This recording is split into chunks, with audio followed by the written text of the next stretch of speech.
आज ट्यूसडे को दिल्ली की एक कोर्ट, साकेत कोर्ट, वहाँ पर आफ्ताब पूनावाला तिहाड़ जेल में जो बंद है पिछले करीब 6 महीने से, उसे लाया गया।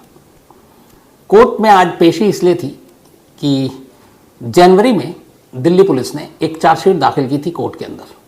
चार्जशीट मतलब आरोप पत्र, जिसमें पूरी कहानी थी कि आफ्ताब ने कैसे श्रद्धा को मारा, फिर कत्ल करने के बाद लाश के टुकड़े किए, फिर उन्हें कहाँ कहाँ छुपाया, कैसे सबूत को मिटाया। तो उसी चार्जशीट पर अब कोर्ट को आज चार्जेस फ्रेम करने थे, यानी आरोप तय करने थे। कानून में 2 चीज़ें होती हैं, एक जब पुलिस चार्जशीट दाखिल करती है तो अलग अलग सेक्शन लगाती है, कत्ल के, सबूत मिटाने के, साजिश के। तो चार्जशीट पुलिस जो दाखिल करती है किसी इंसिडेंट के 90 दिन के अंदर अंदर, ज़रूरी नहीं है कि उस पूरी की पूरी चार्जशीट को उठाकर अदालत उसको एग्री कर ले, उसको मान ले, उसके बाद मुकदमे की कार्रवाई शुरू हो। मुकदमा शुरू होने से पहले चार्जशीट जब दाखिल होती है तो फिर कोर्ट, जो जज साहब है, वो उस चार्जेस को पढ़ते हैं, पूरी कहानी को पढ़ते हैं, उसमें क्या क्या प्रूफ, सबूत दिल्ली पुलिस के पास है, ये भी लिख के बताती है कोर्ट को। तो उन सबूतों को, गवाहों को, बयानों को और जो पुलिस ने धाराएं लगाई हैं, सेक्शन लगाई हैं, उन सब चीज़ों को मैच करती है। फिर अगर अदालत को लगता है कि नहीं, पुलिस की चार्जशीट सच्ची है, अच्छी है, सबूतों के साथ है, तो फिर जितने भी सेक्शन हैं वो उसको एक्सेप्ट कर लेती है कि ठीक है, अब इस पर मुकदमा चलेगा। और अगर लगता है कि नहीं, इसमें पुलिस ने ज़्यादती की है, इतने मामला तो बनता भी नहीं है, ज़बरदस्ती का लाभ दिया है, तो वो उन चार्जेस को हटा देती है। तो चार्जशीट दाखिल की थी जनवरी में, आज चार्जेस फ्रेम होने थे। अदालत बैठी, आफ्ताब पूनावाला को पहले तो वीडियो कॉन्फ्रेंसिंग के जरिए लाया जाता था क्योंकि उसकी जान को खतरा था, लेकिन आज साकेत कोर्ट में उसको पेश किया गया। वो कोर्ट में आया, बैठा, जज साहब ने उसको बाकायदा चार्जेस जो फ्रेम किए चार्जशीट के आधार पर, वो सुनाना शुरू किया और कहा कि तुम्हारे ऊपर इल्ज़ाम है कि तुमने श्रद्धा का कत्ल किया है। कत्ल के बाद तुमने लाश के टुकड़े किए, उसके बाद मई से लेकर अक्टूबर नवंबर तक तुमने उन टुकड़ों को अलग अलग जगह दिल्ली और गुरुग्राम में ठिकाने लगाए। तो इन सारी चार्जेस को देखते हुए दिल्ली पुलिस के 2 सेक्शन के तहत तुम्हारे खिलाफ मुकदमा चलाऊंगा। और ये 2 सेक्शन है, IPC 302 यानी कत्ल का मामला, और दूसरा IPC 201 यानी सबूतों के साथ छेड़छाड़ या सबूतों को मिटाना। ये यहाँ पे इसलिए लगाया 201 क्योंकि उसने कत्ल के बाद लाश के टुकड़े इधर उधर छुपाने की कोशिश की थी। तो इन 2 धाराओं के तहत तुम्हारे ऊपर मुकदमा चलेगा, जज साहब ने आफ्ताब पूनावाला को कहा, कत्ल का और सबूत मिटाने का। फिर पूछा आफ्ताब से कि तुम्हें कुछ कहना है। उन्होंने पूरी चार्जेस फ्रेम की बताई। इसके बाद आफ्ताब ने जब पहली बार आज अदालत में अपना मुंह खोला तो जितने भी लोग मौजूद थे उनमें से कुछ हैरान थे और कुछ को मालूम था कि शायद आज ऐसा ही होगा। पहली बार अपनी गिरफ्तारी के 6 महीने के बाद अदालत के सामने आफ्ताब पूनावाला ने, जब आज जज साहब ने कहा कि तुम्हारे ऊपर ये 2 इल्ज़ाम हैं और तुमने किया है, तुम्हें कुछ कहना है, तो सीधे सीधे श्रद्धा के कत्ल की बात से ही मुकर गया। उसने कहा ये इल्ज़ाम मैं नहीं मानता और मैं इनकार करता हूं कि मैंने श्रद्धा का कत्ल किया या उसके लाश के टुकड़े किया या उन टुकड़ों को छुपाया या सबूत मिटाया। और मैं न सिर्फ इनकार कर रहा हूं बल्कि मैं इस ट्रायल या मुकदमे का सामना करूंगा अपने वकील के जरिए और ये मुकदमा लड़ूंगा और मैं अपने आप को बेगुनाह साबित करूंगा। अब तक पिछले 6 महीने में एक बार भी ऐसा मौका नहीं आया जब आफ्ताब पूनावाला श्रद्धा के कत्ल की बात को उसने ना माना, कभी इनकार नहीं किया। चाहे वो पुलिस कस्टडी के दौरान जब पुलिस हिरासत में पूछताछ हुई, उसने पूरी कहानी सुनाई। इसके बाद चाहे उसका लाई डिटेक्टर टेस्ट हुआ, नार्को हुआ, बाकी सारी चीज़ें हुई, उसने हर जगह माना और हर जगह यही कहा कि मैंने श्रद्धा को मारा, मैंने ये इस वजह से मारा, मैंने इस तरह से लाश के टुकड़े किए, इन हथियारों से किए, यहाँ यहाँ छुपाया। और आज वो पहली बार मुकरा। हालांकि उसके मुकरने से इस मुकदमे पर बहुत असर पड़ेगा, ऐसा बिल्कुल नहीं है। क्यों, ये सारी चीज़ें आपके सामने अब सिलसिलेवार रखूँगा। और सबसे इम्पोर्टेंट बात यह है कि उसका पूरा कबूलनामा जो उसने दिल्ली पुलिस की कस्टडी में हिरासत में दिया, वो पूरी कहानी जो उसने सुनाई, वो भी आपको सुनाऊंगा। लेकिन आगे बढ़ूँ उससे पहले आपको फिर वही जानकारी, कुकू FM, और इसी कुकू FM ऑडियो बुक में एक कहानी है, वो है आरुषि तलवार की। आप लोग जानते हैं इस मर्डर केस को। Arushi Talwar the most mysterious murder. Most mysterious murder इसलिए है कि आज भी ये पता नहीं है कि आरुषि और हेमराज का कातिल कौन है।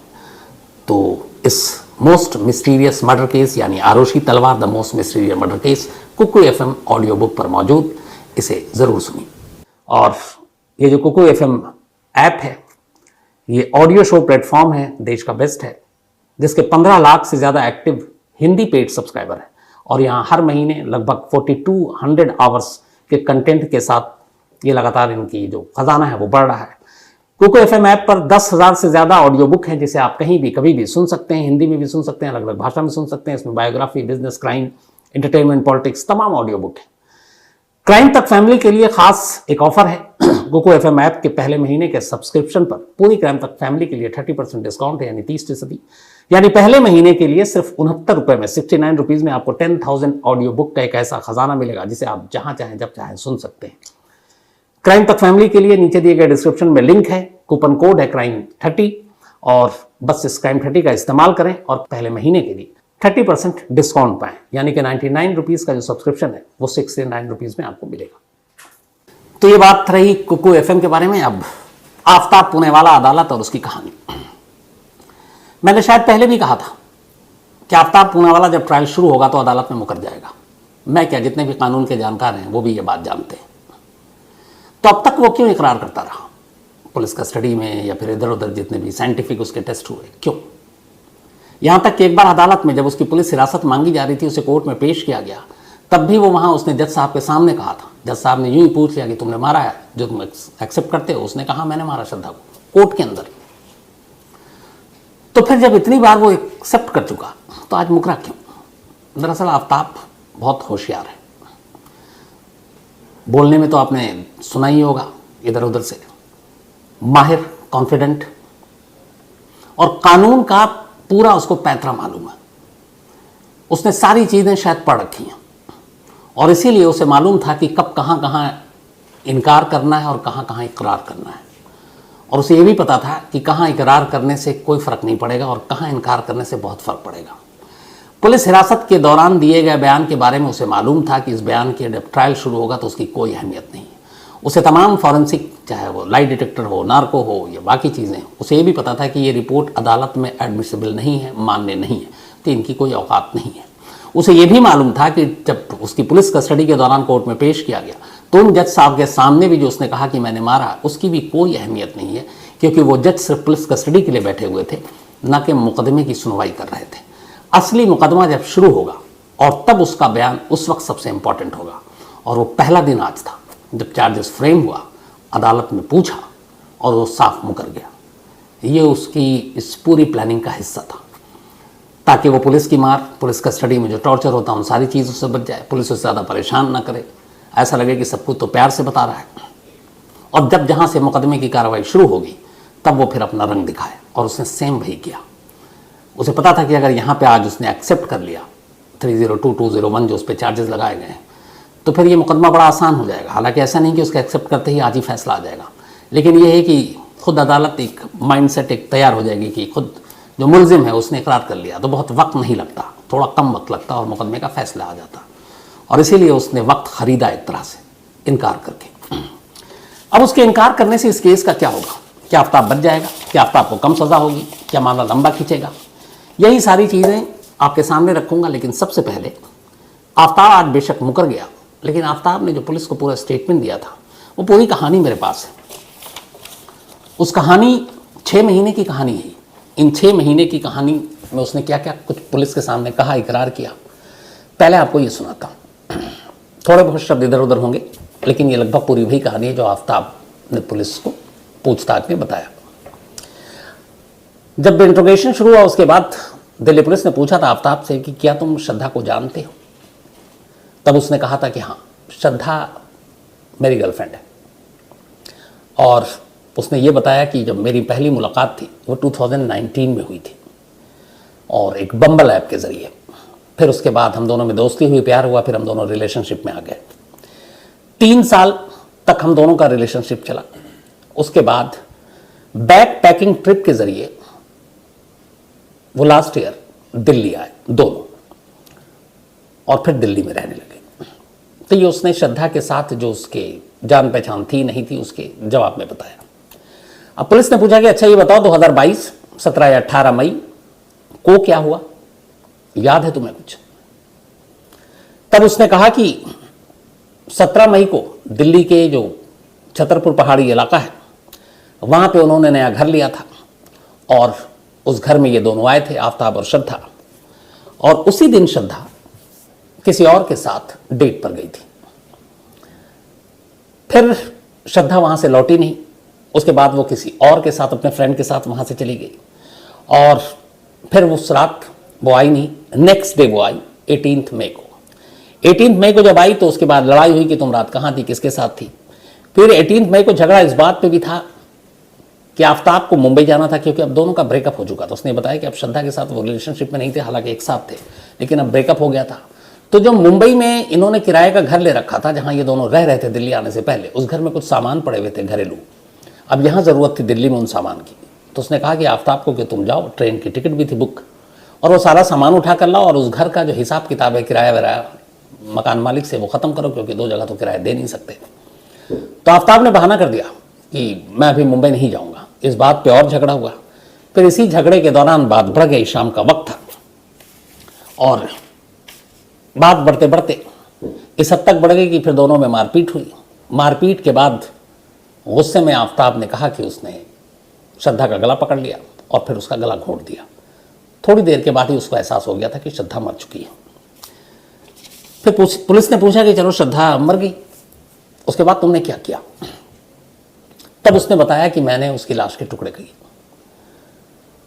लेकिन कुछ घंटों बाद उसने कहा कि एक हार्डवेयर स्टोर से वो कुछ चीज़ें लेकर आया था श्रद्धा के कत्ल के बाद, ताकि बॉडी को और लाश के टुकड़ों को डिस्पोज कर सके, फेंक सके। पहली रात उसने कहा कि मैंने श्रद्धा की कलाई काटी थी, उसको पॉलीथिन बैग में रख दिया, और ये पॉलीथिन वो थी जो जोमेटो से उसने खाना मंगाया था, और जोमेटो ने जो पॉलीथिन दी थी, उसी जोमेटो के पॉलीथिन में उसने श्रद्धा की लाश का पहला टुकड़ा रखा था। वाइट रंग की ये पॉलीथिन थी।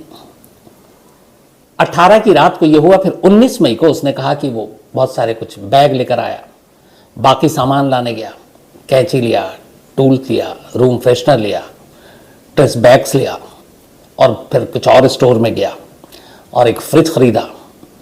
फिर वापस आया, लाश के छोटे छोटे टुकड़े किए, फिर उसको फ्रिज में स्टोर करना शुरू कर दिया।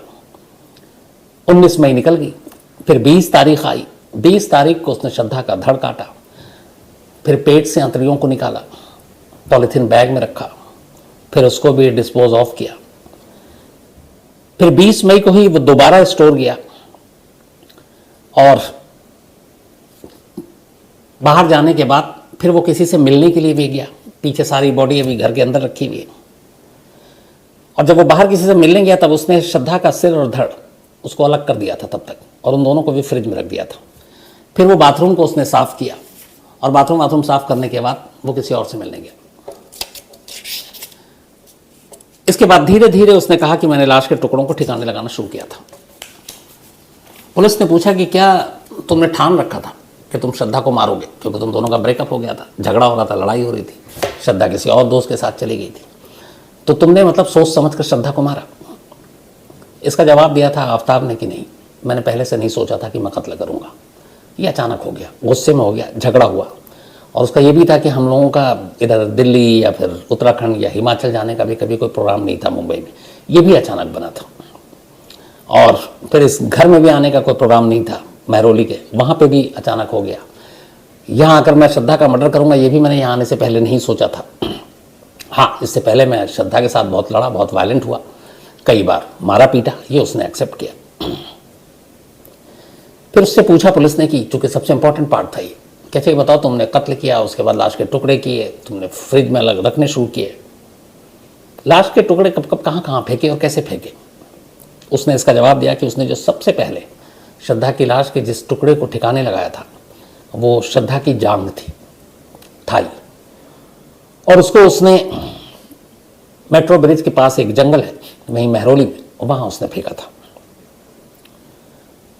इसके बाद उसने कहा कि दूसरी जगह भी एक जंगल थी जहाँ नाला था, गटर था, फिर वहाँ पे कुछ बॉडी पार्ट्स को मैंने दफनाया था ताकि ओपन में रखूँ, तो मुझे डर लग रहा था कि कहीं सामने ना आ जाए।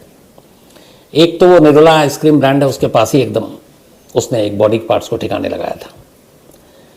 फिर इसने उसी के आसपास जो इलाके थे, जो बॉडी के मेन हिस्से थे, सब उसी महरौली के जंगल के इर्द गिर्द ही वो फेंकता रहा। एक उसने जगह के नाम बताए थे कि धान मिल कंपाउंड की दीवार थी जहां पर उसने श्रद्धा का एक अंगूठा फेंका था, और ये सारी चीज़ें बाद में उसकी निशानदेही पर पुलिस ने बरामद भी की। अब ये था कि ये सब कुछ तुमने अकेले किया, तब श्रद्धा को मारा भी अकेले, लाश के टुकड़े भी अकेले किए, फिर अकेले ही निकल जाते थे टुकड़ों को ठिकाने लगाने। तो उसने ये बार बार कहा कि इसमें सिर्फ मैं शामिल हूं और कोई नहीं है, ये सब मेरा अकेले का किया धरा है। अब ये था कि जिस तरीके से उसने लाश के टुकड़े किए और जिस तरीके से वो प्लानिंग के साथ लाश को ठिकाने लगा रहा था, तो इसका आइडिया कहाँ से आया, कहाँ से? कहीं गूगल से सर्च किया, कहीं और से, किसी से जानकारी मिली, किसी फिल्म से, किसी सीरियल से। उसने कहा मुझे खुद आइडिया नहीं था और मैं दिल्ली के बारे में भी अनजान था और मैंने कोई सर्च नहीं किया नेट भी कि कैसे बॉडी को ठिकाने लगाना है। हाँ, पर उसने कहा कि मैंने ये ज़रूर पता किया था कि बॉडी काम कैसे करती है, कितने दिन में ख़राब हो जाती है, कब गलना शुरू होती है, कब सड़ना शुरू होती है। तो ये मैंने ज़रूर जानकारी ली थी और इसी हिसाब से मैं ठिकाने लगाता था। जब उसके बताए हुए जगहों से लाशें मिलनी शुरू हो गई, टुकड़े, तो पुलिस ने फिर उससे पूछा था, कहते ये बताओ कि तुम मानते हो कि तुमने श्रद्धा को मारा है? क्लियर कट सवाल था ये। आफ्ताब ने उस वक्त जवाब दिया था, आज बेशक कोर्ट में मुकर गया। उसने कहा श्रद्धा का कातिल मैं ही हूँ, मैंने ही श्रद्धा का कत्ल किया है। और उसने ये भी कहा था तब कि मुझे इसका पछतावा है, मुझे इसका अफसोस है। पर साथ ही फिर उसने एक बार कहा कि मेरे अलावा इसके लिए कोई जिम्मेदार नहीं है। अगर इस कत्ल के बाद लाश को ठिकाने लगाने की जानकारी किसी को थी तो वो इकलौता मैं था, मेरे अलावा किसी को नहीं था। तो उससे पूछा गया था कि अच्छा ये बताओ कि तुमने सर और धड़, दो इंपॉर्टेंट चीज़ थी, वो कहाँ पर फेंका था? तब उसने दोबारा बताया कि मैंने जंगल में, एक वही महरौली के जंगल के पास एक मार्केट है, वहाँ पे एक फ्लावर मार्केट है, वहाँ से करीब 300 मीटर दूर एक एंट्रेंस है, उस जगह पर जाकर फेंका था। वही एंट्रेंस है जहाँ से हम लोग अक्सर अंदर दाखिल होते थे, सर। और जबकि उसका जो धड़ है और सर दोनों थोड़ी थोड़ी दूरी पर उसने उनको ठिकाने लगाए थे। जिस हथियार से उसने लाश के टुकड़े किए थे, आरी, वो कहाँ है? तो उसने बताया था कि वो आरी जो है एक मेट्रो लाइन जो है उसी के किनारे उसने एक जगह पर उसको ठिकाने लगा दिया था। और श्रद्धा का मोबाइल, उसने कहा जब वो उसके बाद मुंबई गया था कुछ महीने बाद, तब तक वो मोबाइल रखे हुआ था, तो मीरा भायंडर की खाड़ी में फेंक दिया था मुंबई जाने के बाद, ताकि उस खाड़ी से कभी मोबाइल मिले ही नहीं। उससे पूछा गया तुमने सब, आज तो कोर्ट में मुकरा, लेकिन जब तुमने किया तो कभी तुम्हें डर नहीं लगा कि तुमने एक तो ऐसा काम किया है, पकड़े जाओगे तो क्या होगा? तो उसने कहा शुरू में मुझे कोई डर नहीं लगा, लेकिन थोड़ा सा मैं नॉर्मल नहीं था, लेकिन फिर मुझे खुद लगने लगा था कि मैं कुछ दिन, कुछ महीने शायद इन चीज़ों को छुपा लूँ, खुद को छुपा लूँ, बच जाऊँ, लेकिन एक ना एक रोज़ भांडा फूटेगा और मैं पकड़ा जाऊँगा। उससे पूछा था ये भी उस वक्त, कैसे ये बताओ कि तुम सारी चीज़ें इतनी आसानी से क्यों एक्सेप्ट कर रहे हो श्रद्धा को मारने के बाद, कि मैंने मारा, मैंने काटा, यहाँ फेंका, वहाँ फेंका, यहाँ से सामान लिया, आखिर इसका मतलब क्या है, मकसद क्या है? तो उसने कहा था क्योंकि मुझे इस बात का एहसास है कि जब मैं पकड़ा जाऊँगा तो मैं बच नहीं पाऊँगा, क्योंकि जो सारी चीज़ें हैं, अगर एक कड़ी खुल गई तो सारी कड़ियाँ जुड़ जाएंगी और वो सारी चीज़ें मेरे खिलाफ जाएंगी, सारे सबूत मेरे खिलाफ जाएंगे और वो एक पुख्ता केस बन जाएगा। तो इसलिए झूठ बोलने का कोई फ़ायदा नहीं है, और कब तक झूठ बोलकर मैं बचूंगा, तो इसलिए मैं ये सब कुछ सच बता रहा हूँ। और उसने ये भी कहा कि मैं जानता हूँ कि मेरा फ्यूचर क्या है, मेरा फ्यूचर जेल है। ये वो सारे बयान हैं जो उसने दिल्ली पुलिस को दिए, सारी चीज़ एक्सेप्ट कर ली। ये भी कह रहा मुझे मालूम था कि पकड़ा जाऊँगा, ये भी कह रहा है एक कड़ी खुल गई तो इसके बाद फिर मेरा बचना आसान नहीं होगा, सारे राज आ जाएंगे, पुलिस को सारे सबूत मिल जाएंगे।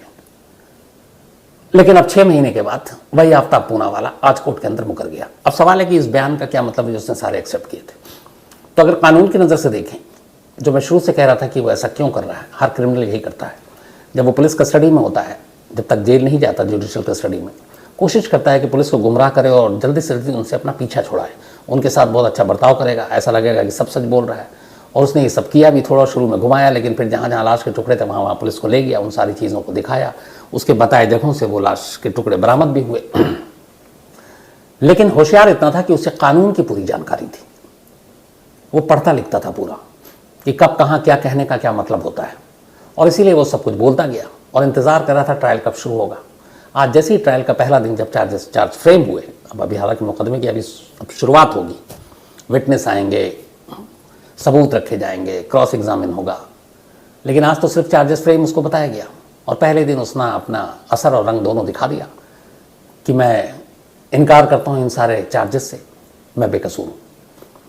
तो ये उसका एक पूरा पहले से प्री प्लान एक गेम था कि कब कहाँ बोलना है और कब कहाँ मुकरना है, और आज उसने मुकर के ऐसे ही किया। हालांकि ये जो पुलिस को उसने सारे बयान दिए जो मैंने अभी आपको पढ़कर सुनाए, इसकी कानूनी अहमियत नहीं है, इसलिए कि आप सभी जानते हैं कि पुलिस कस्टडी में दिया गया बयान अदालत में मान्य नहीं होता। तो इसका क्या मतलब हुआ? क्या आफ्ताब बच जाएगा? तो बिल्कुल नहीं। आप किसी भी कानूनी जानकार से पूछेंगे तो वही बताएगा। उसने बेशक पुलिस कस्टडी में यह बयान दिया, अपने जुर्म का इकरार किया, लेकिन उसके बयान के आधार पर उन जगहों से, महरौली के जंगलों से लेकर गुरुग्राम के उन मेट्रो लाइन और उसके बाद ज़मीन खोद कर भी कुछ लाश के टुकड़े निकाले गए। ये उसकी निशानदेही पर निकाले गए हैं। मतलब ये सीधे सीधे एक बेहतरीन और ये भी कहें कि सॉलिड प्रूफ है, पुख्ता सबूत है कि इस कत्ल में वो शामिल था, क्योंकि उसकी निशानदेही पर पुलिस ने वो सारे लाश के टुकड़े बरामद किए जो बाद में डीएनए से मैच कर गए, जो श्रद्धा के निकले। तो अगर किसी और ने किया होता और ये बेकसूर था तो फिर लाश के टुकड़े वहाँ से नहीं मिलते जहाँ से वो बता रहा था। और बाकायदा पुलिस जब उसको लेकर गई, इसकी वीडियोग्राफी भी हुई है, तो ये भी नहीं मुकर सकता। तो एक तो उसकी निशानदेही पर इन टुकड़ों का मिलना, दूसरा उसका मुंबई से दिल्ली आना, दिल्ली में श्रद्धा के साथ रहना, इसके टेक्निकल आपके सीसीटीवी बाकी सारे पुख्ता सबूत मौजूद हैं। दोनों के रिश्ते, लड़ाई झगड़ा, उसका बैकग्राउंड, उसकी कहानी मौजूद है। तो वो सारी चीज़ें सिर्फ इस बयान के आधार पर नहीं, इस बयान को हटा भी दें तो हर एक सबूत, हर एक गवाह, हर एक कहानी आफ्ताब पूनावाला के खिलाफ है। इसलिए उसके बचने की कोई उम्मीद नहीं, कोई चांस नहीं है। सिर्फ सवाल यहाँ पर यह है कि जो मुकदमे का ट्रायल शुरू होगा ये कितना लंबा चलेगा। चार्जेस फ्रेम हो गए, अब ट्रायल शुरू होना है, तो क्या ये trial day to day basis होगा, यानी कि हर दिन इस मुकदमे की सुनवाई होगी ताकि जल्दी फैसला हो, या इस ट्रायल में पहले से ये होगा कि एक टाइम फ्रेम होगा कि आप 3 महीने, 6 महीने, 9 महीने के अंदर अपना फैसला सुनाइए, या फिर ये होगा कि इस ट्रायल को सीधे जो फास्ट ट्रैक कोर्ट है वहाँ भेज दिया जाएगा ताकि आप इसको फटाफट फैसला सुनाएं। मुझे लगता है कि तीनों में से जो भी ऑप्शन चुना जाएगा पर एक चीज़ यकीनी है और सही है, और वो ये कि इस मुकदमे का फैसला बहुत जल्दी आएगा। मुझे लगता है कि अगर इसी साल 2023 के एंड तक भी आ जाए तो कोई हैरान की बात नहीं है, हैरानी नहीं होनी चाहिए। लेकिन देखना यही है कि कब तक आता है, क्योंकि इसमें विटनेस हैं, बाकी चीज़ें हैं, क्रॉस एग्जामिनेशन कैसे होता है। लेकिन हाँ, जो सरकार से लेके बाकी तमाम लोगों ने पहले कहा था और दिल्ली पुलिस ने खुद ये वादा किया कि वो इसका फैसला जल्द से जल्द कराएगी, तो मुझे लगता है 5-6 महीने, 9 महीने, 8 महीने, इसके अंदर इसका फैसला आ जाना चाहिए। निर्भया का भी फास्ट ट्रैक कोर्ट ने 9 महीने के अंदर फैसला सुना दिया था, तो इस केस ने तो पूरे देश को भी झकझोर कर रखा था। तो उम्मीद की जानी चाहिए कि फैसला जल्दी आएगा, और इस पैतरे से जो आफ्ताब पूनावाला ने आज कोर्ट के अंदर दिखाया, बहुत ज़्यादा इस केस के फैसले पर कोई असर नहीं पड़ेगा।